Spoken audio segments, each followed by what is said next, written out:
Hello friends.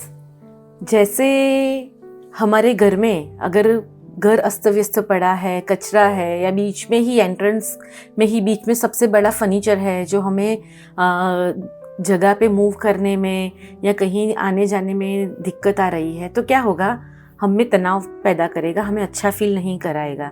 वैसे ही हमारे रिश्तों में, अगर हमारे कोई भी रिलेशन में अगर हम इमोशनली वेल नहीं हैं, यानी कि भावनात्मक व्यवस्था बराबर नहीं है, तो ये भी हमें हमारी ज़िंदगी में तनाव पैदा कर सकती है।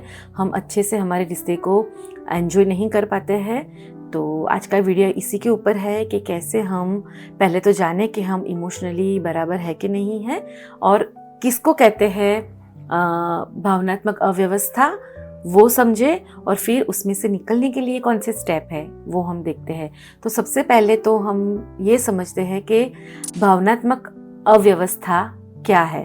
तो इसका मतलब ये है कि हम हमारी लाइफ में रोजिंदा जीवन में जाते रहते हैं, आगे बढ़ते रहते हैं, लेकिन काफ़ी सारी चीज़ें होती है जो हमें हर्ट करती है, जो हमें अच्छा नहीं लगता है। उस टाइम पे तो हमें नहीं पता है कि ये इतना परेशान करेगी ये चीज़, पर हम उस यानी जब ये घटना घटती है उस टाइम पे उसको उतना महत्व नहीं देता है, लेकिन बाद में वो हमें ड्रेन करती है, इमोशनली बर्डन देती है, राइट। तो वही है कि फिर वो हमें इमोशनली थोड़ा बर्डन फील करवाती है, और जिसको हम जाने अनजाने में लेके चलते हैं, और फिर लेयर्स पे लेयर चलते जाते हैं। कौन कौन सी वैसी चीज़ हो सकती है? हो सकता है कि कोई नेगेटिव थॉट हो, नकारात्मक विचार हो सकता है, पुराने कोई हमारी पैटर्न हो, ट्रिगर पॉइंट हो, कुछ ऐसा भाव हमारा इमोशन हो, फिर भविष्य की चिंता कि क्या होगा, फिर गुस्सा आ जाना, या फिर कुछ ऐसा कुछ किया हो, गिल्ट हो, अपराध भाव हो। तो ये सारी चीज़ें जो है वो भावनाएं समय के साथ हमारी लाइफ में एड ऑन यानी लेयर पे लेयर चढ़ाती रहती है, और हमारे दिल और दिमाग में फिर धीरे धीरे करके उथल पाथल शुरू हो जाती है, और जिससे हम शांति फील नहीं करते और हमें क्लैरिटी नहीं आती है लाइफ की, और फिर धीरे धीरे करके मुश्किलें शुरू हो जाती है, राइट। तो इमोशनली हेल्दी होना बहुत ही ज़रूरी है। तो ये मैंने आपसे शेयर किया कि क्यों ये ज़रूरी है, और ये कई रूपों से हमारे सामने आ सकती है।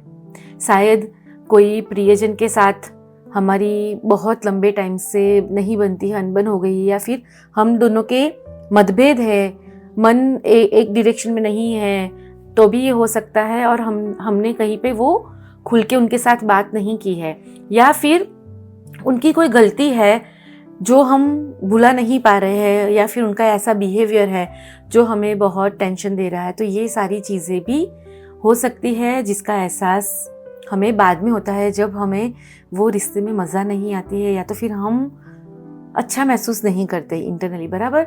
तो अभी हम देखते हैं ऐसे कौन से पॉइंट हैं जिसको हम काम करके इसमें से बाहर निकल सकते हैं, इमोशनली हेल्दी रह सकते हैं। हमारा जो जैसे घर को साफ करते हैं, वैसे माइंड को इमोशनली भी कैसे हम क्लियर कर सकते हैं, साफ रख सकते हैं, वो देखते हैं। तो सबसे पहले तो ये है कि भावनात्मक अव्यवस्था को पहचानना, यानी कि हमारे अंदर ये डीक्लटर, इमोशनली हम हेल्दी नहीं है, ये इमोशनल क्लटर है। पहले तो हमें उसको पहचानना है, बराबर।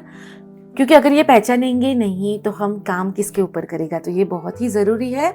और ये कैसे हो सकता है, क्योंकि हमारी रोज़मर्रा की लाइफ में हम इतने एक्चुअली में बिज़ी होते हैं कि हम ये छोटी छोटी जो चीज़ें होती है ना शुरू के टाइम पे, हम उस टाइम पे उसको ध्यान नहीं देते हैं, हम उसको दबा देते हैं, और फिर वो बोलते हैं ना वॉल्केनो होके लॉन्ग टर्म के बाद बाहर आता है। हमें फिर गुस्सा आता है, फ्रस्ट्रेट हो जाते हैं, चिंता करने लगते हैं, और फिर हमें अच्छा महसूस नहीं करते हैं, बराबर। तो सबसे पहला स्टेप ये है कि अगर थोड़ा भी हम नॉर्मली जो हमारा नेचुरल ह्यूमन बीइंग का, हमारा खुद का सबका स्वभाव है, अगर हम वो नेचुरल नहीं है और कुछ अच्छा महसूस नहीं कर रहे, तो उसी पॉइंट पे थोड़ा पोज लेके पहचानो कि क्यों मुझे ऐसा हो रहा है, क्यों, कौन सी घटना जो है जो मुझे चिंता दे रही है, मैं इमोशनली स्टेबल नहीं हूँ।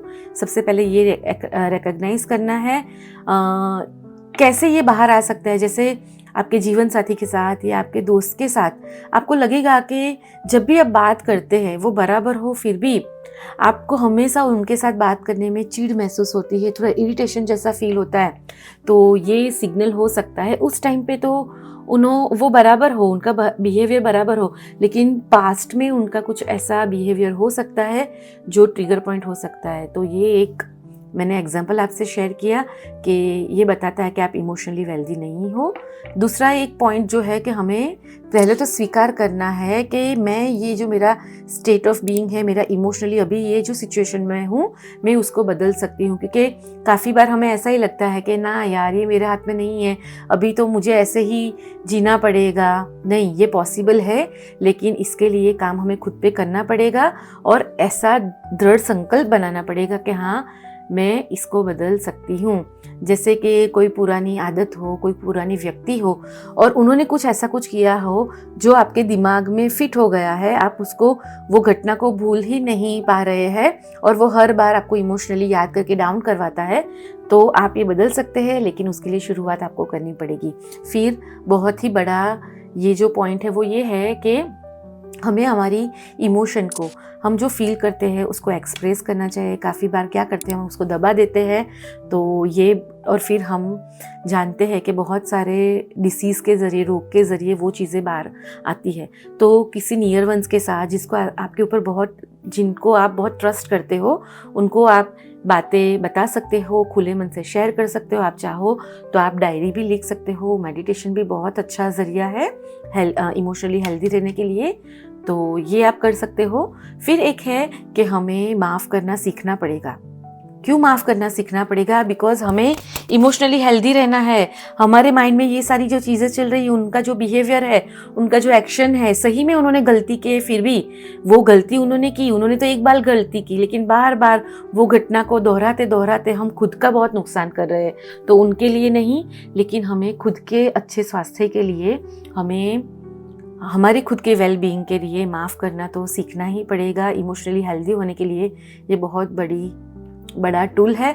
फिर ये है कि हमें खुद का बहुत ध्यान रखना है। जब हम ये प्रोसेस में होते हैं, यानी जब हम इमोशनली स्टेबल नहीं हैं, बहुत कुछ डिप्रेशन है या फिर गुस्सा आ रहा है, डाउन है, अच्छा फील नहीं कर रहे हैं, तो उसमें से बाहर निकलना है, तो खुद पे काम कर रहे हैं। तो खुद पे काम करने के लिए हमें क्या करना पड़ेगा? खुद का ध्यान देना पड़ेगा।